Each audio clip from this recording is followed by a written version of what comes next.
with regard to the macroeconomy and GDP, the USA businesses need lower rates to fuel growth. Period. The why behind that is because businesses borrow, and borrowing costs money, interest expense, and they need lower rates to finance that interest expense or just lower their interest expense on their income statement. They have revenue, they have expenses. Interest is an expense. They need to keep expenses low. They have payroll, they have utilities, they have rent, cost of goods sold, and debt expense that they have to pay back. That's just part of being a business. Small and medium-sized businesses make up around 70 to 85% of the U.S. GDP. These are facts. Check me with Grok or ChatGPT. These are facts. 70 to 85%, maybe even 90% of all businesses, of all GDP in the USA is from small and medium-sized businesses. They need lower rates. How low? That's debatable, right? But it's not 4% Fed funds. It's in my opinion, it's 1.5 to 2.5, 3%, 1.5 to 3%, let's say. That's the right, and 3 is high, 1 to 2. And that brings confidence back because that brings the ability to earn a net profit back. So if your net profit is $5 and lower rates makes your profit $8, you have $3 extra to reinvest it in your business or bring home. You know, of course, it's not going to be that low. If you have $500,000 net profit and interest expense comes down with lower Fed funds rate, and now your net profit, revenue minus expenses, is $800,000 a year, you have $300,000 extra dollars. That's compounded over all the small and medium-sized businesses in America. Okay? And I was going to do a short on this, but, you know, fuck the shorts. They're clickbait. Grok, my data manager, has me do the shorts because that's what, you know, he likes.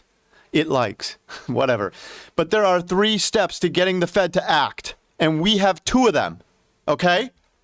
And I'm going to discuss the 2 passionately because I love this shit. And this is how we get there. Here is the Fed funds for January. As you can see here, January 2028 Fed funds meeting. 81% chance they do nothing. 375, 350. Again, it's too high. Why is it too high? Because it's an overnight interbank lending rate. If the overnight interbank lending rate is 3.5% or 350 basis points, then the long yield curve, the long loan, the 30-year loan, the 10-year loan is going to be 7%. And that's a high interest rate expense for businesses to pay back. Okay? 0% rates, what we had for 15 years, is bad too because that brings inflation. Should be 1 to 2.5%, 3% max to get that good growth. So there are 3 steps to getting there, and I've covered this in previous episodes, shorts and longs.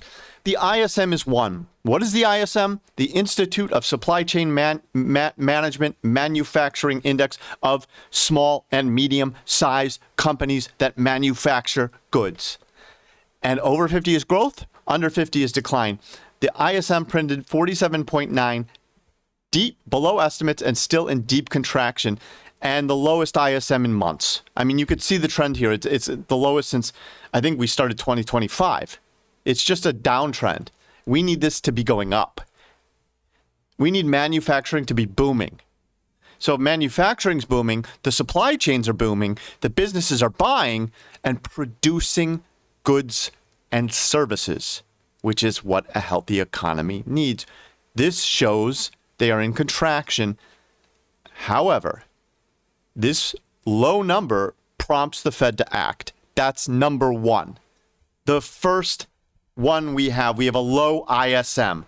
What was it? 47.9? I have a bad memory. Yeah.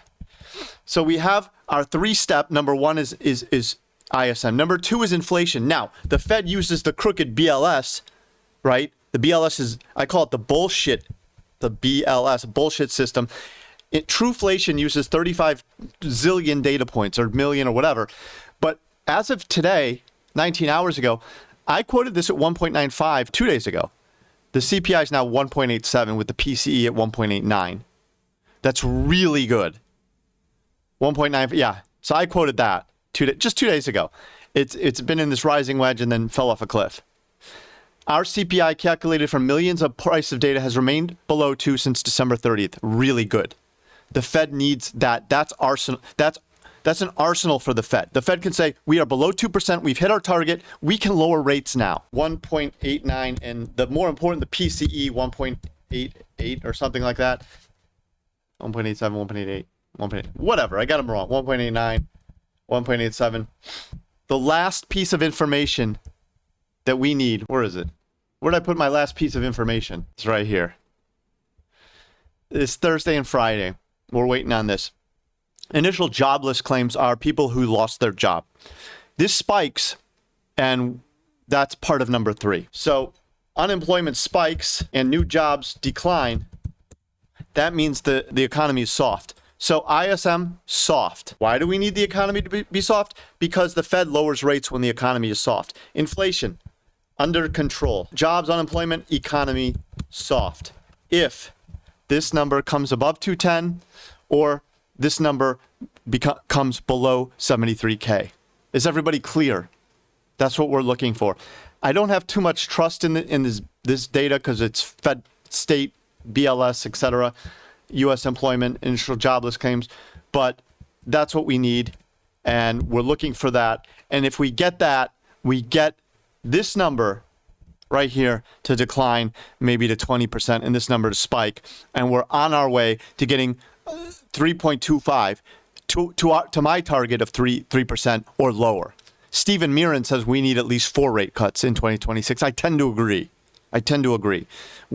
We need productivity. And if inflation is under control, we need to add fuel to that fire of productivity.